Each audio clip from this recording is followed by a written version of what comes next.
Hello, everyone. As you know, we have already begun the chapter seepage. So, under the seepage chapter, we have studied many topics like what is the seepage,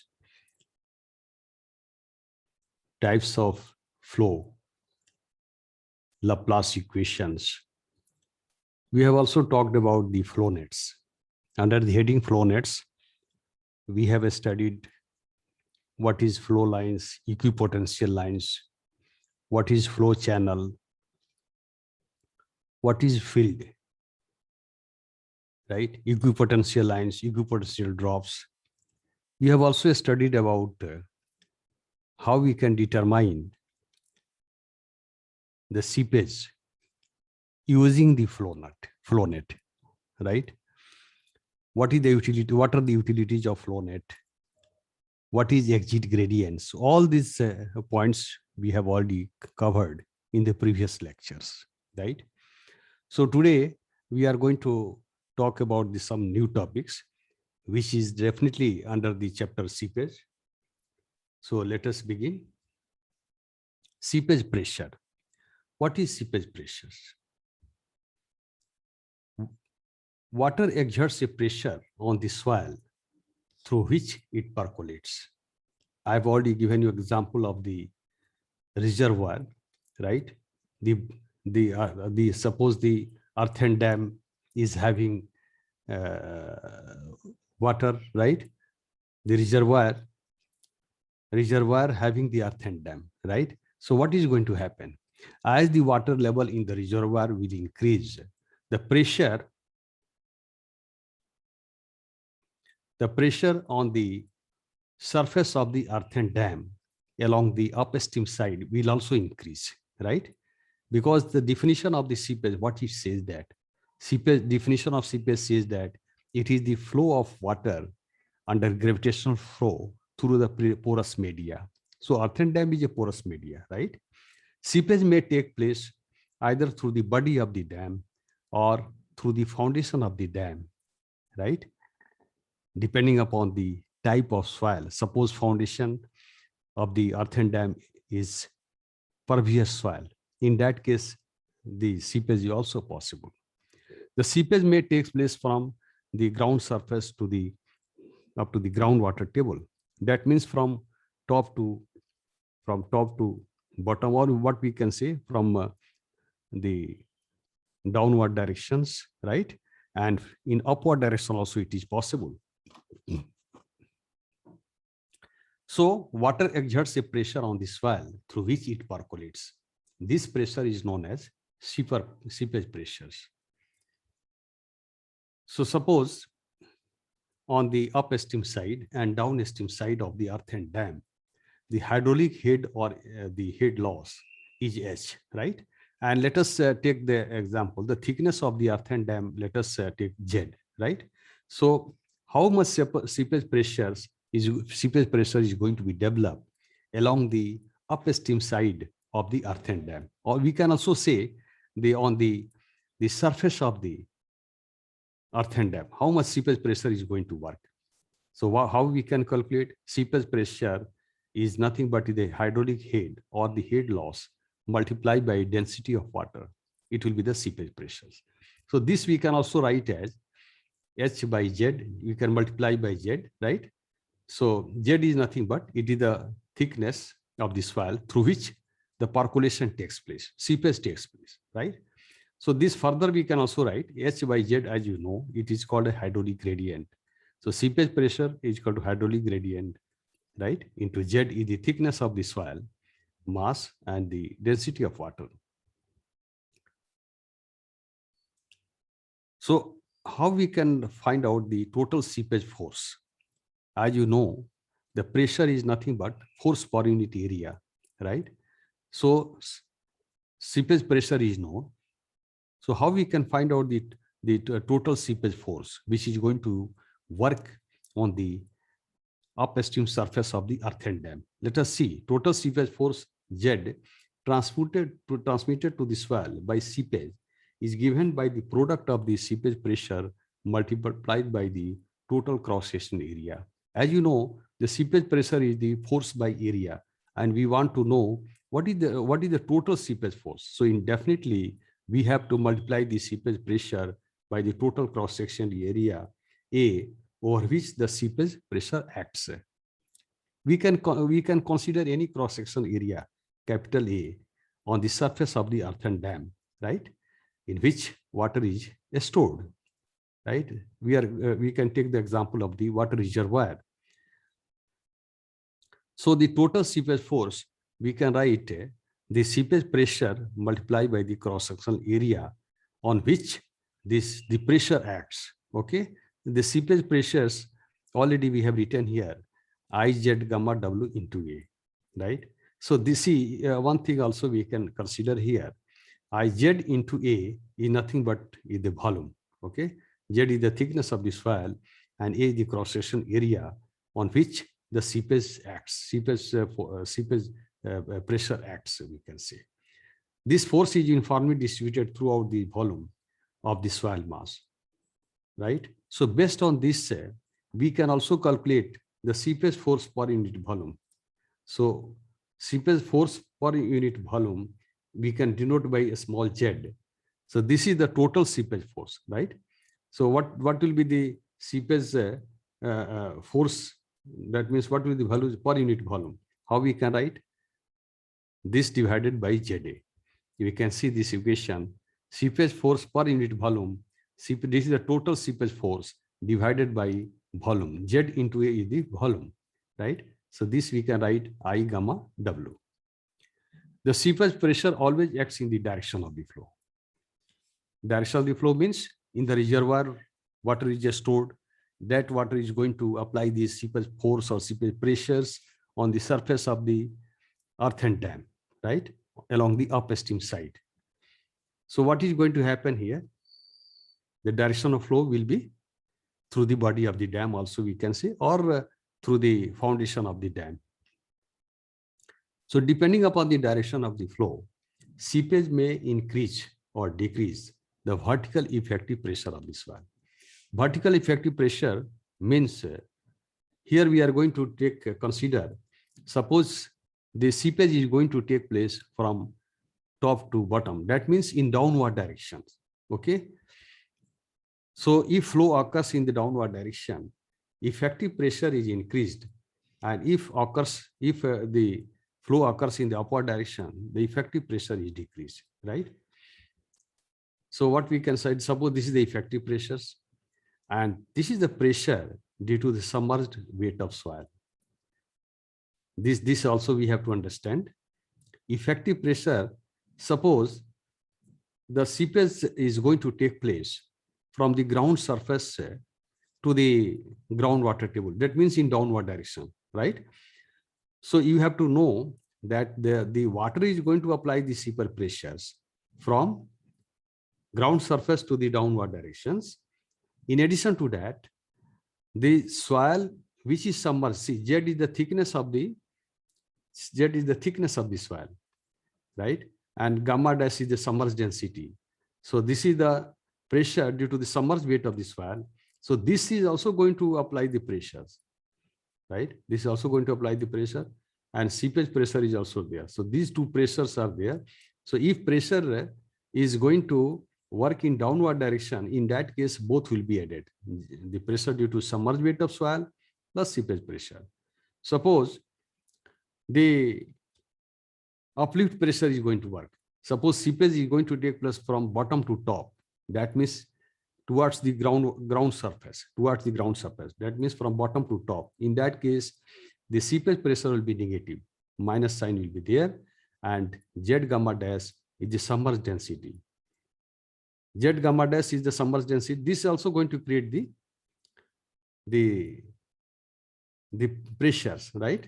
This is also going to create the pressures, and this is also going to create the pressures. So PS, as we know, PS is nothing but Iz gamma W, which we have seen in the previous slides. Now we can see there is one topic which is called as upward flow or peak condition, right? Suppose you are going to excavate the sandy soil right, in the ground, what is going to happen? The water will come out from the bottom to up. That means from it will come in the upward directions. So what is quick condition, right? This is also called upward flow. What does it mean? When flow takes place in upward direction, the seepage pressure also acts in the upward direction, and the effective pressure is reduced.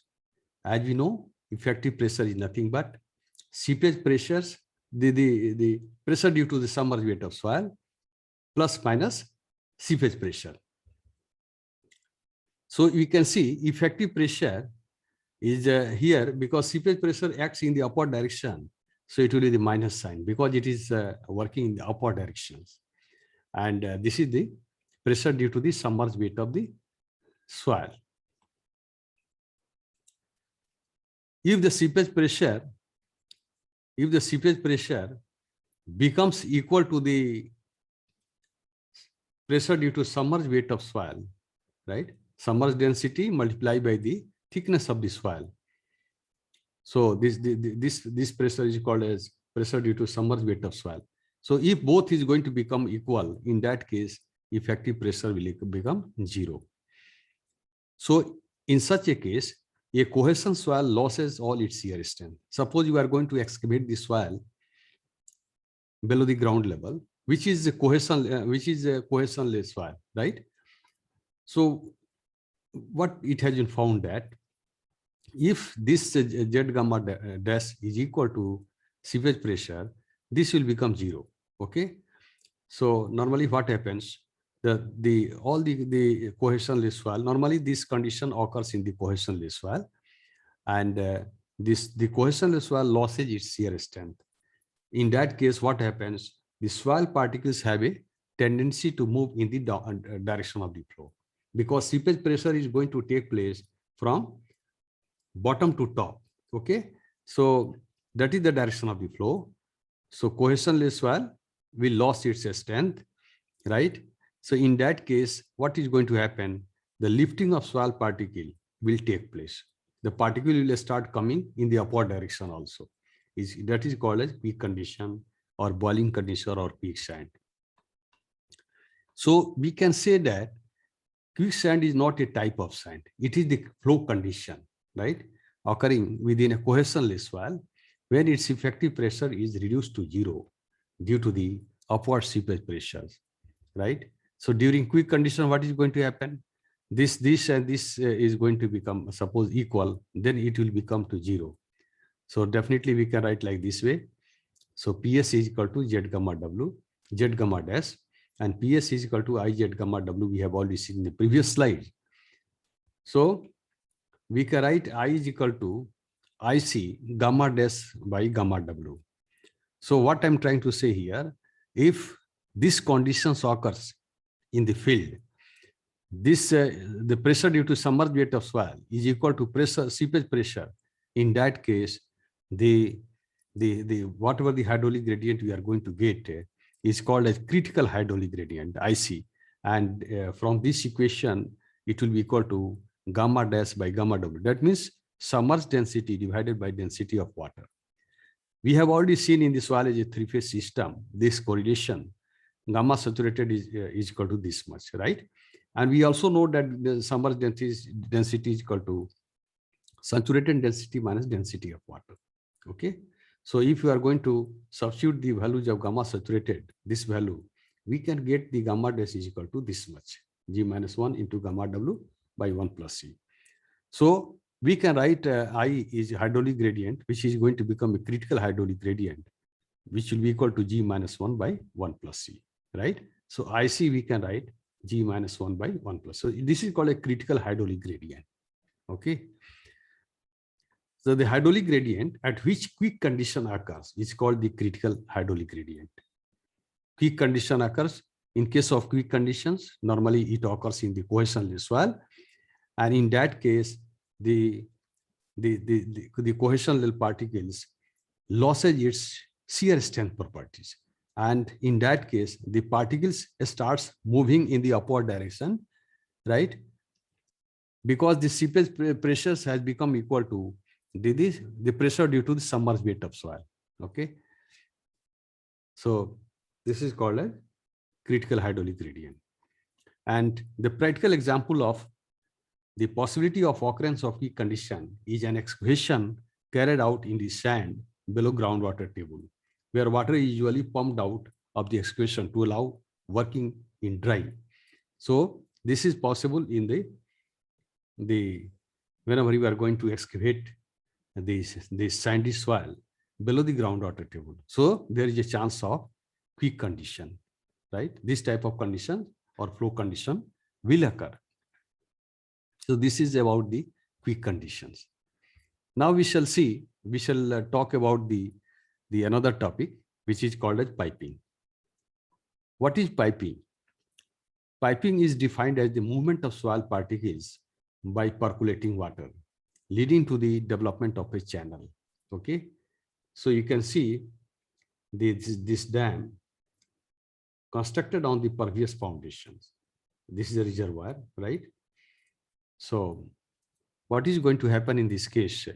In case of piping, a channel is going to be formed due to the percolation of water, right? Or due to seepage of water. So particles also starts moving out. Hydraulic structures such as weirs and dams built on previous foundation sometimes fill by formation of pipe-shaped channel. Pipe-shaped channel is foundation known as piping failure. What is going to happen? This due to the seepage, these particles are going to come out, right? And just like a pipe-shaped hole is going to be formed, and ultimately it is going to connect with this upstream side. So what is going to happen? So once it is going to form a pipe due to the continuous removal of the particles, right? So the whole, once it is going to connect with this reservoir, the whole water will come through the pipe, and the failure will take place. That's why it is written here. The failure occurs when water flowing through the foundation has a very high hydraulic gradient and it carries soil particles with. Very high hydraulic gradient means what? As you know, the hydraulic gradient I is equal to H by L. H is the head loss. So if high hydraulic gradient means the length is less and the hydraulic the value of the H is equal to if L is less, in that case H by L will be high, right? So in that case there is a chance of the piping failures. So further, the piping failures is classified in two parts.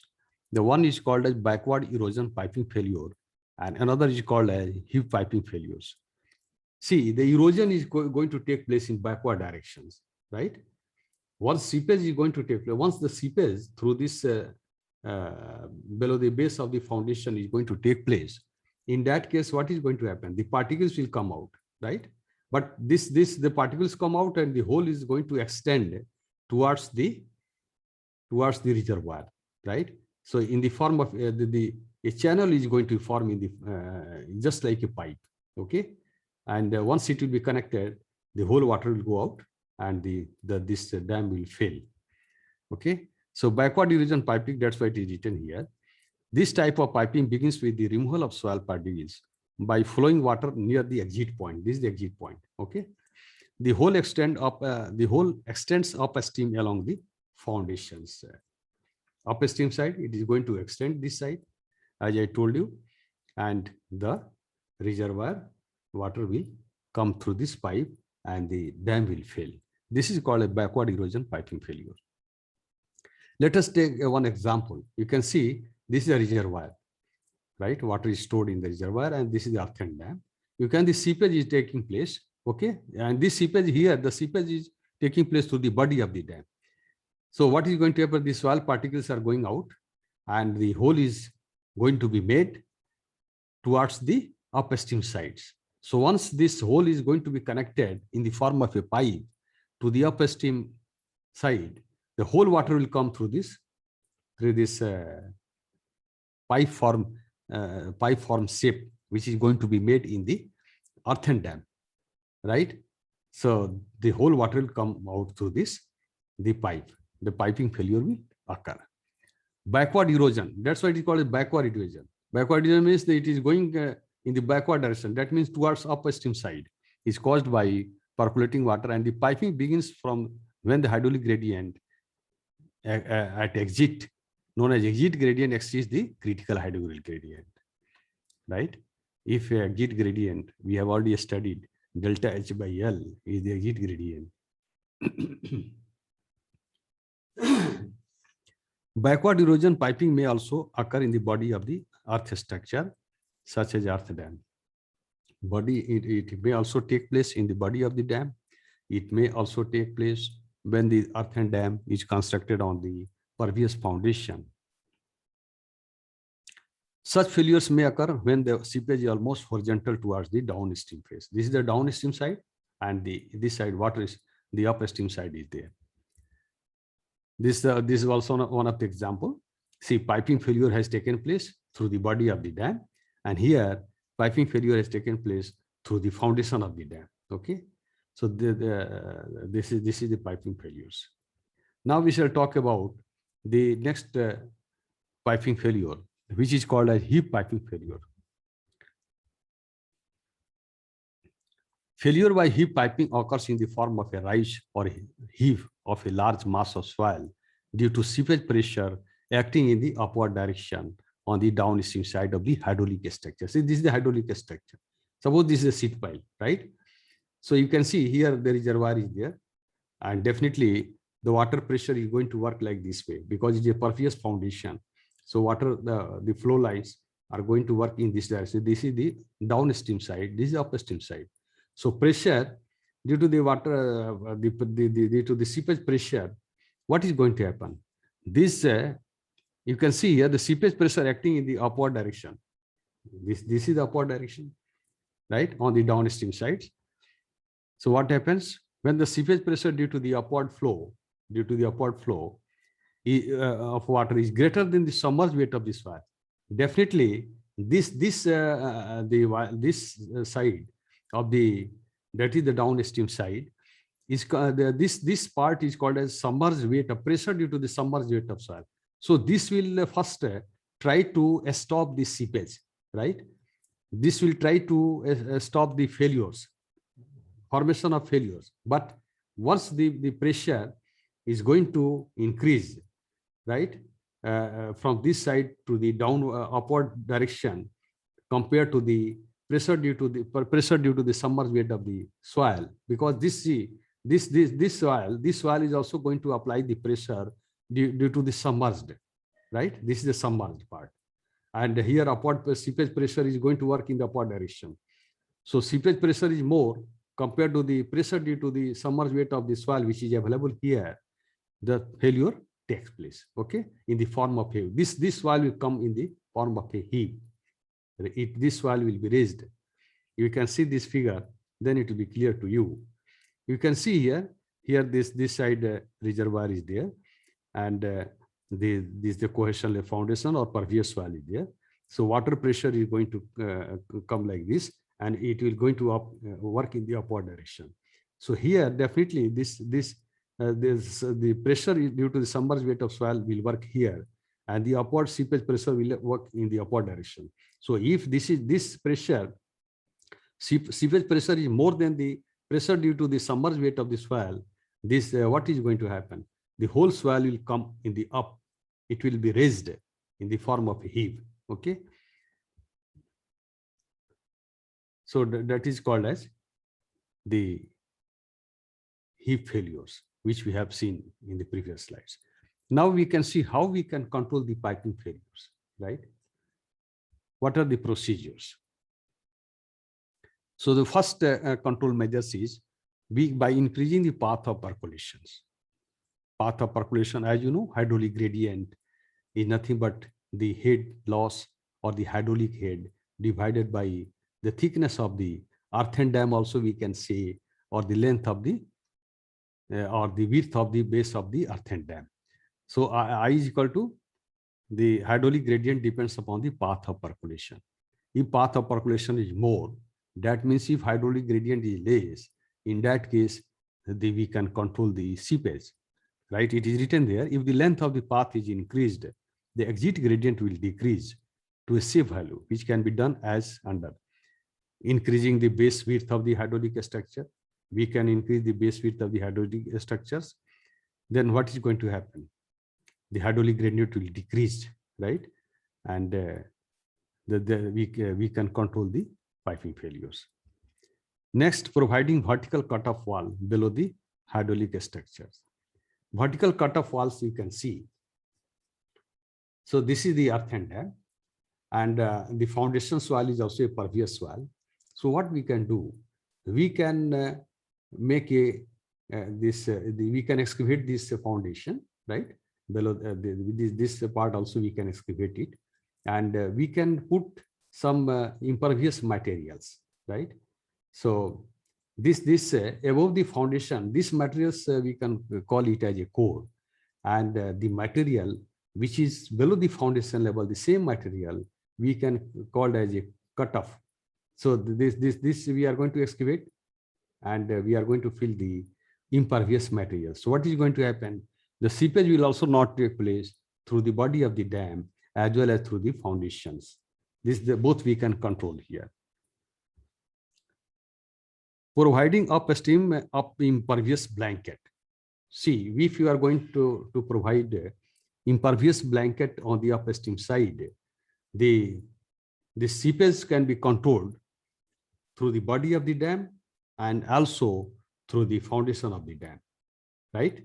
So if you are going to control the seepage, there will not be chance of piping failures. So these are also a preventing method we can say. So next,